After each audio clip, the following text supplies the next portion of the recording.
Your man this year, me mama chi, me mama ha, and me mama jo. Emo song for pa.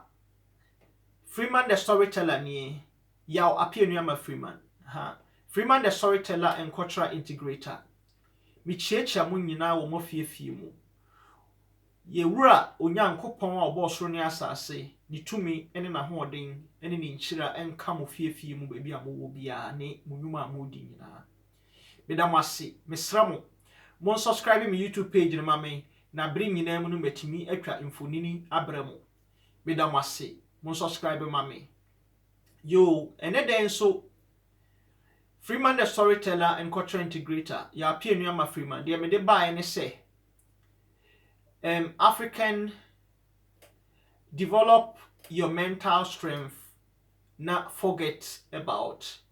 you kind of saying natural resources.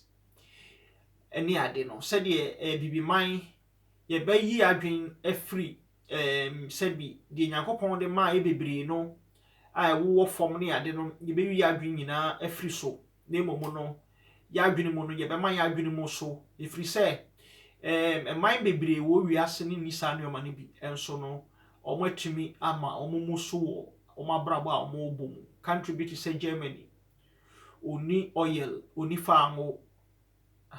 and a country bit to say your friend is saying Holland onibi country bit to say Belgium ni adi nyina omo nibi country bit to say countries bebre and omo kra na e wo bi no it is America omo wo faango ni ade no bebre kra no omo ya na reserve omo de ate omo ntu if you say omo adwene mu no edo and my bebre wo wiase na omo wo saa faango ne hwanhwan mu nyina no ne denchem krabo ye frɛ no diamonds nnuama dɔfo nnuama bi wɔ hɔ a mantie ase ya twi no ye ka twi ne frɛfra de nso nnuama bi wɔ hɔ a na montie ase denchem akrabo ye diamonds first no anase tete no na ɔmo ekum denchem a denchem edi dansuo mu a obohu sɛ ɔmo beku no mbɛpa ne ye mu no na akrabo no aye efrɛ ne sɛn diamond na ehye ne num eni ni dodo mu ne ade na hyehyehye mu aha ne yam ne ade nti ne yefrɛ no denchem akrabo yo man de hye nti eman bebre a omo wo denchem akrabo eche sɛ Congo eni ade nyina no ye eman bebre a omo wo problems omo eche sɛ omo ohaw no dɔɔso bebre eche sɛ man kakra bi aha nti no saa nneɛma no nyinaa wɔ kurom a obi wɔ Ghana ho bɛka the whole day na nasɛm nyinaa ɔbɛka ɛne ɛwɔ wei ebibi man Ghana fo betwem adwen sɛ yenyi ya adwen free saa nneɛma no so na emomu no enipa yɛma ya adwen mu so no Africa anase bibre mu man no problems anase ye hawa ye wo mu no a memehu ne sɛ ɛyɛ adwen mu haw enye sɛ die nyankopon wa man nyankopon wa boye bebre ede na nyankopon onyama ye bio ebibi man ye bebo mpaya na de ache wa man bibia wo de ama ye dada hwe wo dan chi kura wo dua modo a ebeba die obedua wo dan chi bi ebeba wo from bibia obedua bi ebeba enso be kono Ghana fo mo tete ho hwe abrochirefo mo dan kura wo Ghana no wo dua modo a wo ho a wo be kono eni banchi ni bibia beba nso bɛkɔ no Ghana fo no bebre omo tete hɔ emma saa de no kora ma omo tirim so omo nye last 2 years me kokodua modo abeni ade me saka obi no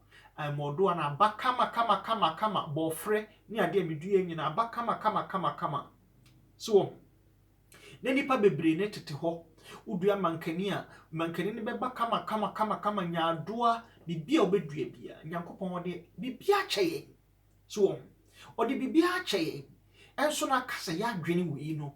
so on say Bible no cry ya true mo say lack of knowledge my people perish say nipa nim dia me man eninti no me man no omo bre enti say e man bia na unim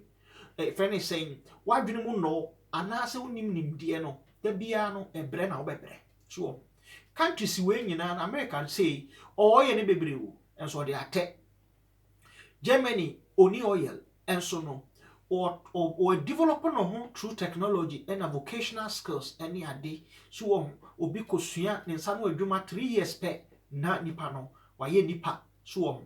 enti no ensem bebre wo se bibifo no obi beka na taxpayers money obi betimi akaban asem a na aban dada otwa mu koye na aban foforo waye se aban dada ya bo na chi sa aban foforo ba no so ya bo na chi sa obeka na de age na taxpayers money na sese wo te Ghana no utua tax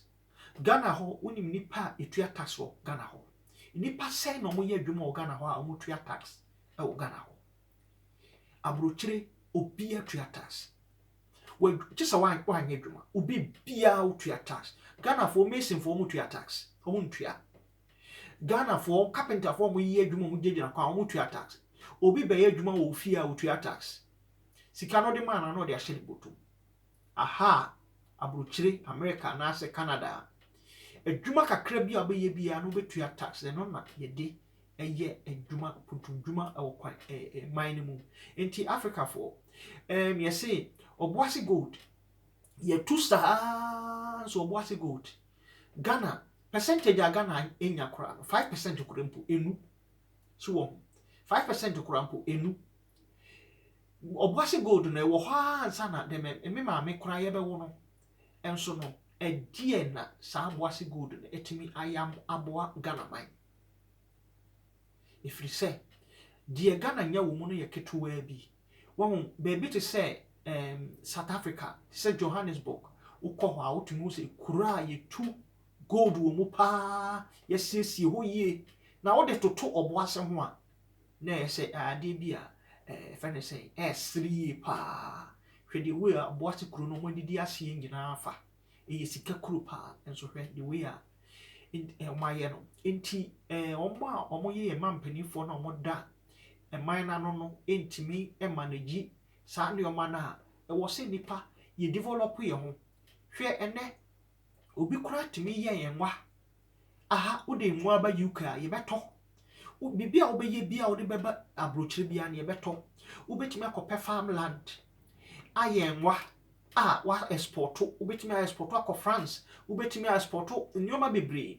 obi mehwe YouTube video bi akrantie omoye akrantie o Ghana ne Nigeria ne ade nyina timi export so nyoma bebre wo ho a abibi man ye betimi aye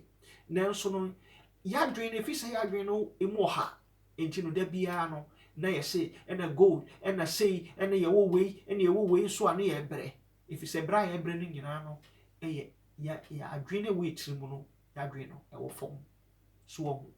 man bebre ni sa nyoma ne bi enso no omo etimi develop sabi omo ntare kora omo be hye omo beto agu kora no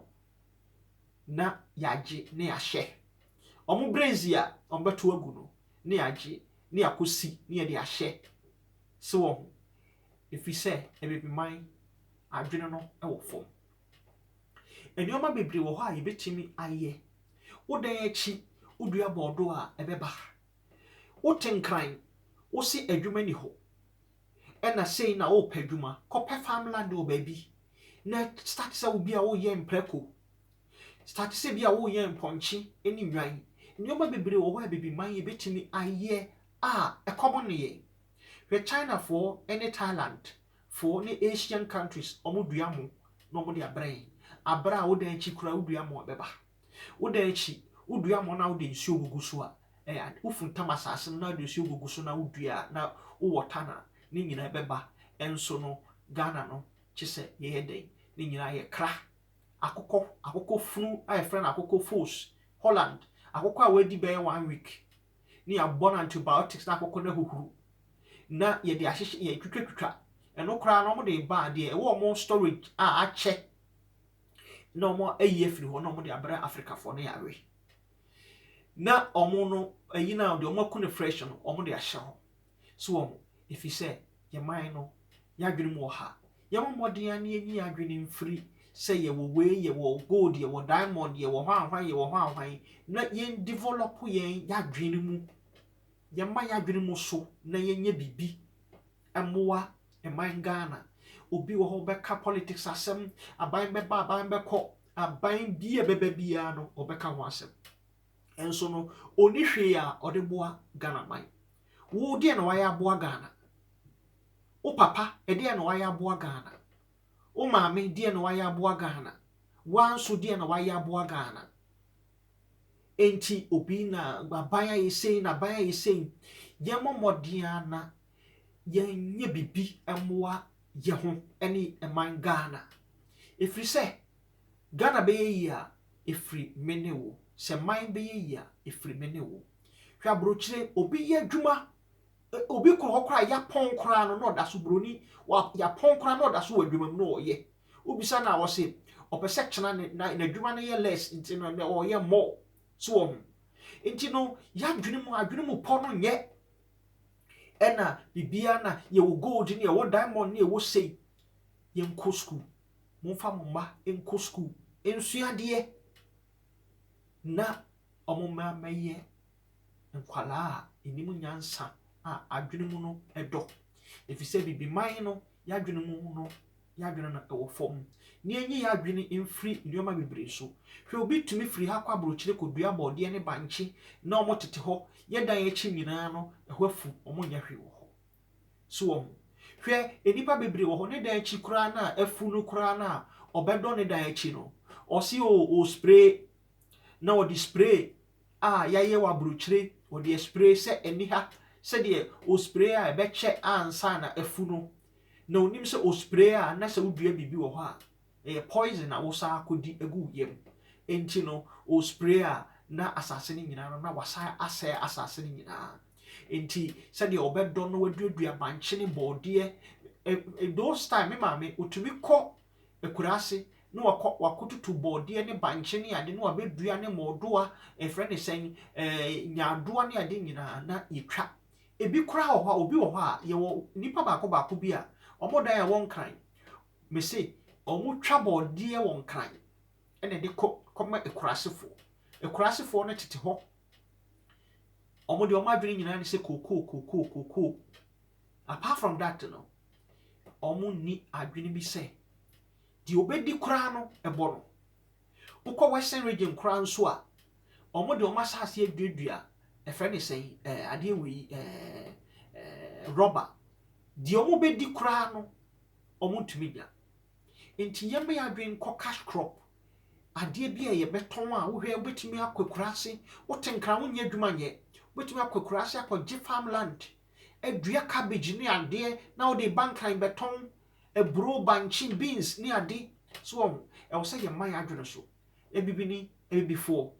ye nyi adwene emfiri se ye wo gold ye wo diamond na ye man adwene mo so na Ghana so emfa ne ntuma papa mfra ni nyai aban beba aban bekɔ ye beka na de achi